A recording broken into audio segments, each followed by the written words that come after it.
Welcome again to सबका गुरुकुल। तो आज हम स्टार्ट करेंगे हमारा second part of the video that is about the solar system. पहले क्लास में मैंने आप लोगों को ऑलरेडी सन और प्लैनेट्स के बारे में थोड़ा थोड़ा इंट्रोडक्शन दे दिया था, लेकिन आज हम सोलर सिस्टम के अंदर इन सब के बारे में ज़्यादा डिटेल्स में पढ़ेंगे। तो आज हम कवर करेंगे थोड़ा सा इंट्रोडक्शन अबाउट सोलर सिस्टम, उसके बाद we are going to move on to the sun, then to the planets and at last to the moon. तो आज हम बिना देर किए स्टार्ट करेंगे हमारा पहला topic. What is a solar system? Solar system is a collection, ये एक कलेक्शन है जहाँ पे सन, 8 प्लैनेट्स, उन प्लैनेट्स के खुद के सैटेलाइट्स या मून्स और उनके साथ कई अलग सेलेस्टियल बॉडीज जैसे एस्टेरॉइड्स, मेटेओरॉइड्स, कॉमेट्स एक्सेट्रा, इन सब को मिला के फॉर्म होता है हमारा सोलर सिस्टम। एस्टेरॉइड्स और मेटेओरॉइड्स के बारे में हम नेक्स्ट क्लास में यानी पार्ट 3 में डिस्कस करेंगे। इन सभी चीज़ों को मिला के होता है हमारा सोलर सिस्टम। सोलर सिस्टम को हम सोलर फैमिली भी कहते हैं, जहाँ पे हमारा सन मुखिया यानी हेड है। The sun is the head of the solar system. क्यों है ये हम नेक्स्ट टॉपिक में that is about the sun, वहाँ पे हम जानेंगे। तो आज हमारा first topic that is the introduction about the solar system यही खत्म होता है। So let's move on to the next topic. तो सन के बारे में स्टार्ट करने से पहले let's have a look at the structure of the solar system. Sun, इस स्ट्रक्चर में आप लोग देख सकते हैं कि sun is in the middle. Sun middle में है, सोलर सिस्टम के मिडल में है, और सन का जो पुलिंग फोर्स है या जो ग्रेविटेशनल फोर्स है सन का, इस वजह से the sun can pull all the planet towards itself. ये खुद की तरफ प्लैनेट्स को पुल करता है, जिसके वजह से the planets according to their distance from the sun solar system में परमानेंटली अपने अपने जगहों पे है। अभी next thing is the sun is made up of extremely hot gases. ये मैंने आप लोगों को जब स्टार्स के बारे में समझाया था तब मैंने ऑलरेडी बोला था आप लोगों को, लेकिन आज मैं फिर से बोल रही हूँ that the sun is made up of extremely hot gases, और इसकी खुद की हीट और लाइट है, और इसी हीट और लाइट का help the entire solar system takes help from this heat and light of the sun. हम अर्थ पे रहते हैं and the earth receives heat and light from the sun. अभी जो हीट और लाइट सन का है ये हमको एक नॉर्मल टेम्परेचर में महसूस होता है, ज़्यादा महसूस नहीं होता है। We do receive the heat and light, लेकिन बहुत ज़्यादा अमाउंट में रिसीव नहीं होता है, क्योंकि the sun is situated far away from the earth which is 150 million kilometres. 150 million kilometres के डिस्टेंस में है sun. Even after that sun को हमारा सबसे करीबी स्टार कहा जाता है। अभी इन सभी कारणों के वजह से, because the sun is at the middle of the solar system and it has a gravitational force towards the other things in the solar system, इन सभी कारणों के वजह से the sun is known as the head of the solar system. Also, because of the sun, the entire solar system gets their heat and light. और जो भी आप लोगों को सन के बारे में समझाना था आज यही खत्म होता है। So let's move on to our next topic which is planets. Planets के बारे में मैंने जो आप लोगों को पहले इंट्रोडक्शन दिया था कि प्लैनेट्स आर सेलेस्टियल बॉडीज जिसकी खुद की हीट और लाइट नहीं होती है, and they take help from the stars to get their heat and light. यहाँ पे these planets take help from the sun to get their heat and light. Some of the planets are made up of rocks, some are made up of gases, etc. etc. अभी हमारे solar system में there are 8 planets. Mercury, Venus, Earth, Mars, Jupiter, Saturn, Uranus and Neptune. Now we will use the structure of the solar system again so that we can explain you more about the solar system. Structure पे आप लोग देख सकते हैं कि सबसे middle में है sun and it is surrounded by 8 planets. अब ये planets chronologically according to the distance हम लोग यानी कि सबसे जो सन के पास जो सबसे करीबी प्लैनेट है दैट इज़ मर्क्यूरी, उससे लेके सबसे जो दूर में है दैट इज़ नेपच्यून, ऐसे हम एक के बाद एक जितना डिस्टेंस बढ़ता जाएगा हम लोग उस हिसाब से प्लैनेट्स को नेम करते हैं, like Mercury, Venus, Earth, Mars, Jupiter, Saturn, Uranus and Neptune. According to the size अगर हम देखें तो Jupiter is the largest planet followed by Saturn, Uranus, Neptune and the Earth. Now the next thing is orbits.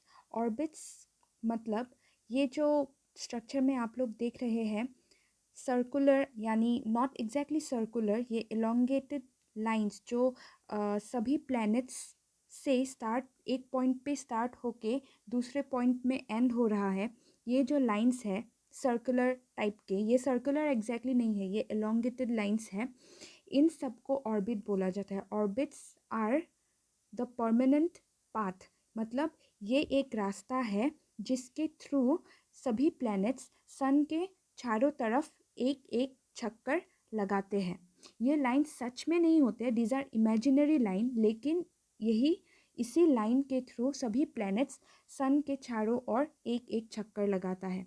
जो planet सन के सबसे पास है that is mercury, mercury सबसे कम दिन यानी कि 88 डेज लगाता है एक चक्कर कंप्लीट करने में, और हमारा अर्थ लेता है 365 to 366 डेज एक चक्कर लगाने में सन के चारों ओर।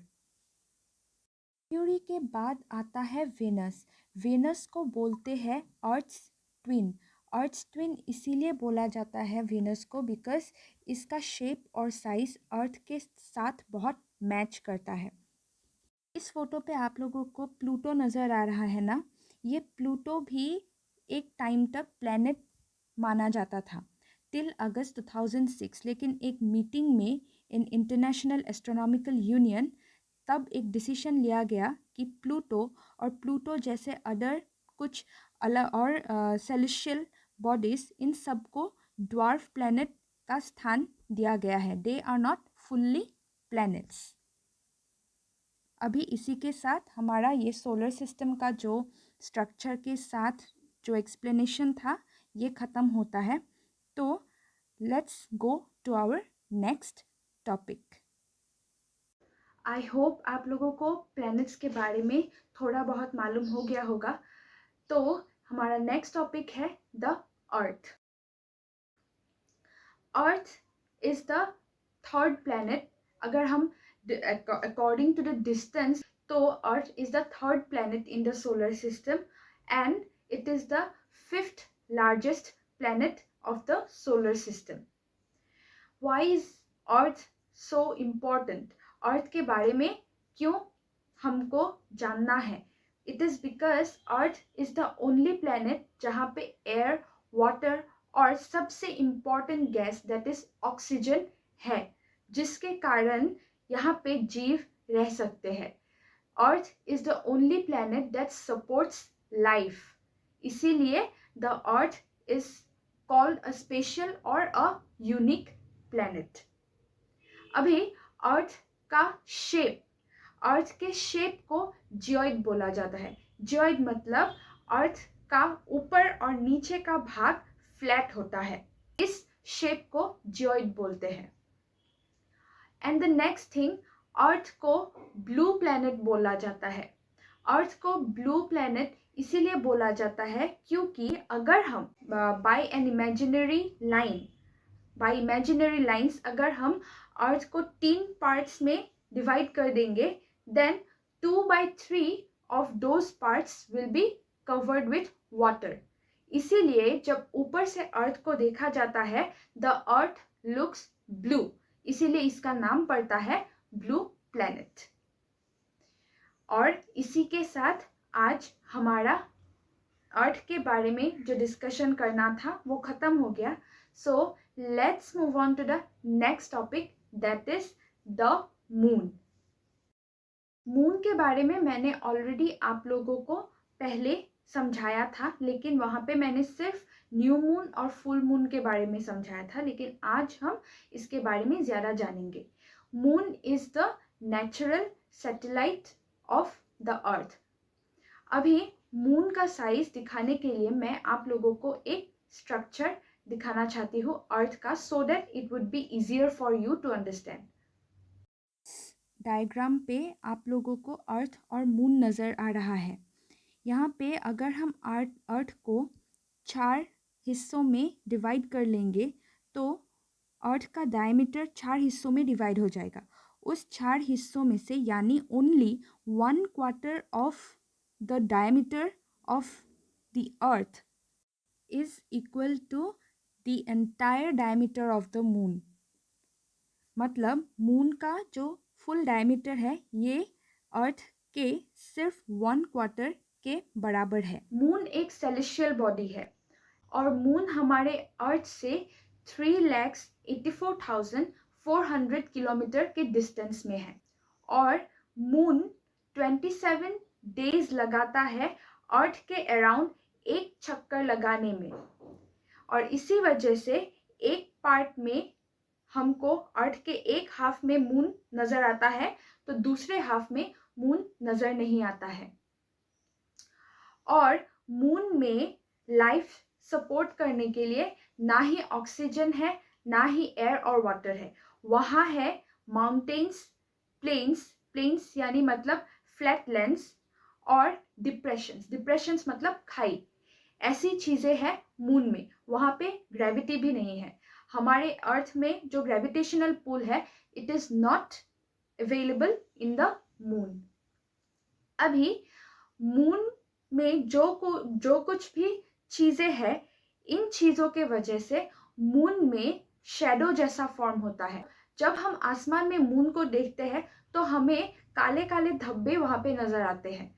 तो ये धब्बे इन्हीं चीज़ों के शैडो फॉर्म होने के वजह से हम लोगों को दिखाई देते हैं.